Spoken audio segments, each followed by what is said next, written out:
Hey everybody, welcome to today's Inside Access. I'm Ryan Baumgartner and I'm Jeffrey, and today we're in Strasburg, Pennsylvania, here at the Amish Village. You're going to absolutely love it. Today we're going to get to see what it's like to live in a real Amish house, cook from a real Amish kitchen, and maybe even get to go to a one-room schoolhouse. I'm going to love it. Stay with us for today's Inside Access.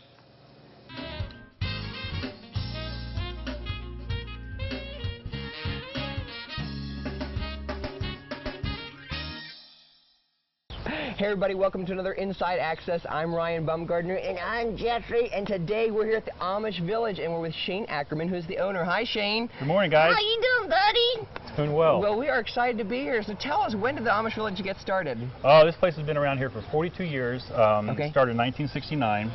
And you are now in Amish country. Wow, hold it, who'd have thought? Well, we love being from Amish country, and Good. It's great, and of course Strasburg is a very special place.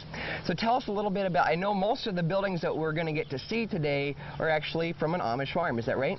Yeah, this is an original 1840s Amish working farm. Yeah. Some of the buildings were added when we opened the establishment. Sure. But yeah, everything here is original down to the staff that work it. Well, that's great. Now, some of the buildings literally have been here, and some of them you actually moved from other places, like the schoolhouse, is that right? The schoolhouse was moved here when we opened, so it's an original schoolhouse, originally furnished. I think we'll take a look at that in a couple of segments. Oh, but okay. Yes, that's good. But yeah, we'll go to school, an Amish school there. And Not school. but it's fun. It's a rare gem that we have something intact, so it's a really fun thing to have there. Yeah. Well, tell us, as a family, what are you going to get to come and experience? I mean, what are you going to do here? Sure, we provide everything one-stop shop Amish. You can drive around Lancashire and get lost in the backcountry roads, but we encourage you to come here where you can see the farm animals, the crops, the countryside, the schoolhouse, the covered bridge, the farm animals, and of course the original working farmhouse that we give tours through. Oh, that's great. Is there a windmill? I think there's a windmill somewhere. Keep looking around, you'll see it. Exactly. Are you open a lot? I mean, like 7 days a week. Yeah, we cater to a multi-diverse group of clients, from international all the way to local people that come here and just want to have a nice, relaxing afternoon. Yeah. So, is there? I mean, when you come here, there's food. There's what do you? We do have some snacks. We do have a unique Amish gift shop that sells local crafts, local products, jams, jellies, breads, cookies, whoopie pies. That's good. Whoopie pie is always good. Everybody comes over the whoopie pie, and they take that and enjoy the picnic grounds and sit back and watch the wagons or the buggies go by. Yeah. Well, one of the bigger features here is, of course, the big barn, which is very, very cool. How many different animals, when you come here, will you get to see and experience? What will I find on an Amish farm?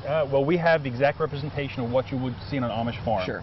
Standard bred horse, a working mule, some chickens running around. You'll have your goats, your sheep, and your ponies, etc., all working. And we recently had an addition of a baby cow that we have all the tourists come out and they can feed the baby cow. His name's Freddie. Freddie the baby cow. Ferdinand the bull. love it. Yeah. Oh, very nice. I should have thought of it Ferdinand the immediately. bull. Yeah. So, on a farm, you know, the chickens are going to be used for eggs, I'm assuming. So you've got the fresh eggs. We do have eggs here. Yeah, and then what else? What will if I live on an Amish farm, what am I using all the animals for? Well, like for instance, the peacock that you see behind us, that's used for more as a guard dog. You know, Okay. It makes a lot of noise when people come down the road. They let that wander around. Some of the sheep and goats are more for grazing and just to have around. Most of the working animals are the horse and the standard bred mules, and they're used to pull the plows and farm the field. Yep. So now the mules, I know that you said you have mules. Yes. The mules would be used as well for out in the fields? Yeah, they strap them. The mules are really the working ones. They pull a lot of weights, and so they do a really good job. So we have Pete the mule here. Pete the mule. And Mr. Ed's our horse. Should have known. Wow.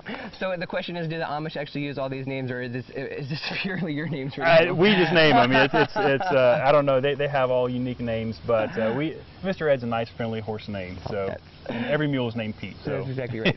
Now I know you have a little covered bridge. Yes. Is that standard for like a lot of Amish farms, or is that more representational? It's more of the Lancashire countryside.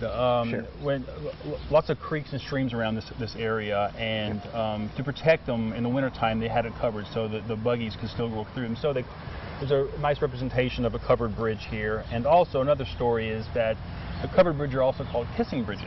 It's the only time an Amish couple dating would have some privacy as they're driving around the countryside. So if they were going to have a chance to have a kiss, they'll do it in a covered bridge. Yes. It's like that little boat at the fair. The little boats at the fair, exactly. Boats at the fair. Goes through, yeah. So we do have a covered bridge here, and it's a great attraction. Yeah, and I know you have a water wheel as well. Tell us, I mean, a lot of the Amish wouldn't have that on their farm, would they, or would they? Actually, they would. Farming, the number one thing to farming is having a good water source. Okay. So farms were built on natural spring wells, and water to feed the animals is very important. Yep. They're not tapped into any city water or any public water source. They get their own water. So a lot of them would have a windmill that pumps their water from the well, or a water wheel from a pond or a natural reserve. So it's one or the other in most cases. Is that going to be the case? One or the other. Okay, yes, so sir. the water wheels is taking the water and it's putting it into the house, or where does it go usually? Both. They'll pump the water into the farm or into the barn, and they'll use it as well in the house as well. Okay. Speaking of the house, we're getting to go see the house. Really? Is that what I hear? That's where we're going right now. Fabulous. We're very, very excited. Thank you very much for your time. All right. Stay with us. We'll be right back, and we're going to go right inside.